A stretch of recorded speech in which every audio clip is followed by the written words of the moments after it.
CBS News has learned the latest terror attack to America involves the possible use of poisons. Simultaneous attacks targeting hotels and restaurants at many locations over a single weekend. A key intelligence source has confirmed the threat as credible. Department of Homeland Security officials, along with members of the Department of Agriculture and FDA, have already briefed a small group of corporate security officers from the hotel and restaurant industries about it. We operate under the premise that individuals prepared to carry out terrorist acts are in this country. The plot, uncovered earlier this year, is said to involve the use of two poisons, ricin and cyanide, slipped into salad bars and buffets. Of particular concern, the plotters are believed to be tied to the same terror group that attempted to blow up cargo planes over the East Coast in October, Al-Qaeda in the Arabian Peninsula. In online propaganda, AQAP has praised the cargo attack, part of what it called Operation Hemorrhage, attacking the enemy with smaller but more frequent operations to add a heavy economic burden to an already faltering economy.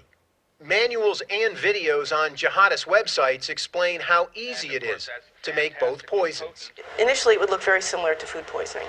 Dr. Susan Ford is a professor of pharmaceutical sciences at St. John's University. Are these dosages enough to really harm someone or kill someone? Yes, these are 250 milligrams, and that is the fatal dose.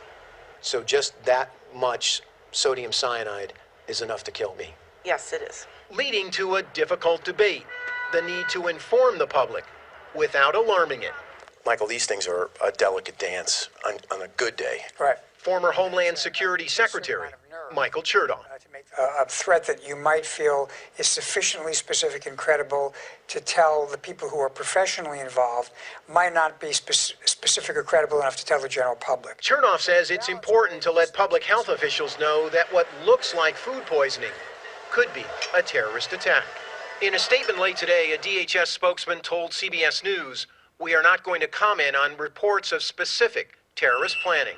But the fact remains the government and hospitality industry are on alert. Armin Katayan, CBS. Hello everyone, welcome to Global Government News. Today is Wednesday, December 22nd, 2010, and I'm Darko. Well, I finally was able to get to this second video. It only took me about 3.5 hours to upload that one video. I was having problems with both screencasts and YouTube, which wouldn't upload them. So I've been having a lot of some technical difficulties, as you could put it. New listeners, please visit my website, www.ggnonline.com. That's ggnonline.com. So you just heard some rhetoric, and some people call it propaganda right there. And of course, they're bashing the terrorists' propaganda as they were propagandizing themselves. So you had Michael Chertoff going on there talking as an authority figure on terrorism, who he himself has an invested interest in spreading this fear-mongering because he profits off of every body scanner that is sold to the United States government. And then you can hear Napolitano referring to Americans as being possible terrorists. And the worst of all is what they basically just said, which is all food poisoning cases and all food-tainted cases will now be possible terrorist activity, so that can be just about anything. And that's why you get crap like this about Al-Qaeda plotting to sprinkle poison on the U.S. salad bars. We finished up with this article right here, which basically the Attorney General, Eric Holder, is targeting regular Americans as terrorists. And if you go through here and read this article, which I did when I had the 3 hours of downtime waiting for my video to upload, it basically went in here, and at least every paragraph, if not every other paragraph, is targeting American citizens as terrorists, and that's who the Homeland Security is looking at. And you can look here and read some of the rhetoric that they spit, and it says here, quote, "The threat has changed from simply worrying about foreigners coming here to worrying about people in the United States, American citizens raised here, born here, and who, for whatever reason, have decided that they are going to become radicalized and take up arms against the nation in which they were born." And so what is all of this about? Well, it's about basically the federal government and the globalists have to co-opt an actual revolution that's been taking place. They've squashed it so many times, and you can say or ask why, and that is because the government themselves are terrorists. They're the ones that brought you the World Trade Center bombings, both of them. They're the ones that brought you Oklahoma City bombing. And all of this is to demonize, of course, what militias and domestic citizens who are pissed off at the federal government for their overreaching power. And so what does the federal government do in answering that? Well, they carry out terrorist attacks, and then they fund and radicalize madrasas in the Middle East to piss off Middle Easterns and Muslims. Also, they bomb on a daily basis women and children, along with innocent farmers, by drone attacks and by other type missiles like the Hellfires and that on a daily basis, which also pisses them off, because I don't think Americans would like if we get, just we're getting bombed on a daily basis, innocent people. But no, it's okay. It's all legitimized because we're fighting terrorists. No, that's not the reason. So yeah, that's why they're becoming radicalized in the United States as well. Right now, we probably would have had a revolution, a bloody revolution, in sometime in the 80s, but they, like I said, they squashed that by co-opting a lot of psychological operations carried out by intelligence agencies in order to basically have the public in this really foggy middle where they don't know what the hell is going on, who's good, who's bad, and all of a sudden regular Americans that hate the federal government or hate big government or just don't want government at all are now terrorists. So that's why you have all these Christmas Day patsy bombers, like the underwear bomber who was working for the FBI and intelligence agencies, openly admitted last year, the underwear bomber. After that, you got all the body scanners, and then this recent one with Yemen, another obvious false flag terrorist attack brought you what? More funding for Yemen, and now all in the media they're blabbering about going into Yemen, and that's where all the real terrorists are. So you can go in here and you can read more of this. I'm going to finish up with maybe one little paragraph here, and it says, it basically goes on and talks about how the internet is bad, and as of right now, the FCC is now in charge of regulating the internet. This is a big, big, big deal for all those who like liberty or freedom, because now the FCC is in charge of regulating the internet. So it's only a matter of time until they shut down websites such as mine and filter out all of my information I'm trying to get out to good people with a message of hope and peaceful, peace and all that good stuff. And so what do they say here? Holder, he says, the ability to go into your basement, turn on your computer, and find a site that has this kind of hatred spewed.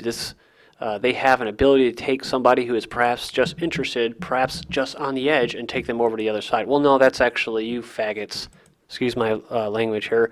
That's you pricks who fund people like in Oregon, the FBI, who's using your tax dollars to basically entrap American-born, natural-born citizens and calling it to basically get them to be radicalized and to carry out terrorist attacks. So that's why that dumb bastard got caught calling in what he thought was going to set off a bomb, and he was actually dialing a number straight to the FBI. And they were basically grooming this guy for 8 months. So no, there is no real terrorist threat. Most of them, if not all, are brought to you by the government because there is no threat. They have to go on a preemptive attack to take away your rights. New York cabbies given bulletproof vests in pilot scheme. A handful of New York cabbies are to wear bulletproof vests as part of a pilot program in response to assaults on drivers, the representative said. So that's the first militarization of cabbies. U.S. medicines for Afghan soldiers disappear. U.S. donated medicines for Afghan soldiers disappear. Top Afghan Army doctor he says, U.S. soldier who slaughtered family blames Iraq war trauma for evil deeds. An American jailed for raping and killing a girl of 14 and murdering her parents and sister in Iraq has blamed trauma in the war zone for his actions. Next one up is from Press TV, and it says Britain eyes on blocking Press TV. The British Foreign Office has tried to abuse UN sanctions on Iran to limit the operations of the country's news broadcaster Press TV in Britain, according to information published by the whistleblower website WikiLeaks. Iran weighs cutting ties with London. Members of an Iranian foreign policy commission consider a measure to sever ties with the British government, a lawmaker said. This is from Press TV as well. 81% unhappy with the situation in a U.S. poll. The results of the new Gallup poll indicate that 81% of American citizens are dissatisfied with the current situation in the United States. And that's because, well, they're not free. That's because they have no say in their government. They just have bills passed, and they say, "See, this is democracy. This is what you wanted. That's why it was passed, because you wanted it." So, divided FCC adopts rules to protect web traffic. Decision likely to face scrutiny on Capitol Hill once Republicans take over. And this next one up is from the Daily Bell, and it says here, government to control the net, and it says good luck with that. And you can go in there and check out this article. It's pretty informative, but I got to keep moving. The Obama FCC has regulated the internet, and it says here that today the FCC defied the courts, the Congress, and a clear national consensus, in favor of an open internet when it claimed the authority to regulate the internet and passed so-called net neutrality regulations. So, FCC approves net neutrality regulations in a highly controversial vote. The FCC on Tuesday approved new regulations for internet access designed to prevent large telecommunication companies from squashing competitors.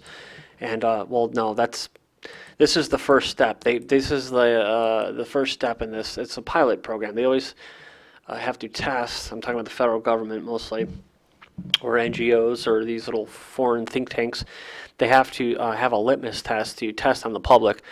And so giving the FCC the power to do this is the first step. Is their foot in the door to larger, basically having more power to shut down a free internet. Even though they say that this whole bill was there to prevent large telecom companies from squashing its competitors, that's what it will eventually be used as. UN considers establishing global internet police force to regulate the web. That's from Natural News. Venezuela tightens internet regulation. Next one up, Venezuela bars foreign funding for non-governmental organizations, or NGOs. A Congress dominated by President Hugo Chavez's allies passed a law barring foreign funding for non-government organizations and political parties, adding to a series of measures that critics say aims to stifle dissent. So, and they're talking about the United Nations and all them. And it says, it puts in jeopardy human rights groups and other organizations that get money from abroad. So, and this is what the F. It says CIA sets up WikiLeaks task force. I thought this was a joke at first, but apparently it's not. This is actually the acronym that our slave masters came up with, WTF, which is a pretty well-known little acronym for a swear word, basically, and that's what they set up for WikiLeaks task force. The CIA set up a task force to be known by the acronym WTF to assess what damage has been done by the mass release of thousands of diplomatic cables by WikiLeaks.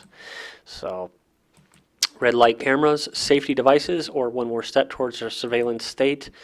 And it goes here, and it says a handful of cities used them a decade ago, and now they're in more than 400, spread across 24 states. Montgomery County started out with 18 cameras in 2007. Now it has 119. Maryland just took the program statewide last month and is putting up 50. The district started out with a few red light cameras in 99. Now they send out as many automated tickets each year as they have residents, about 580,000. You can go in there and read that. The link will be posted.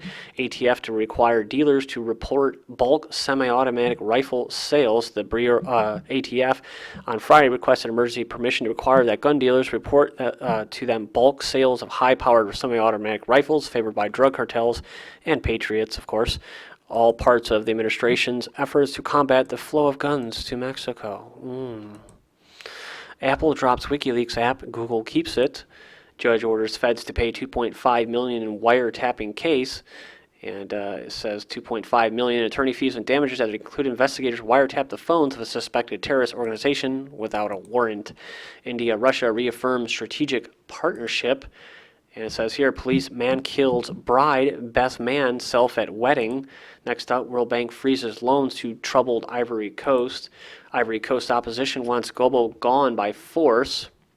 And we move on here, and it says here, Ex-Argentine dictator says terrorists run the country. Former Argentine dictator Jorge Videla, on trial again for the first time in 25 years, testified that his military junta was called by society to stamp out an incipient Marxist revolution, and warned that the same terrorists have now completely infiltrated the government. And that's how they do it over here. They're basically going to cut off his funds. Please join me in part 3 of this War on Terror, Liberty, Sovereignty news segment. This is GGN, and I'm Darko. Thank you.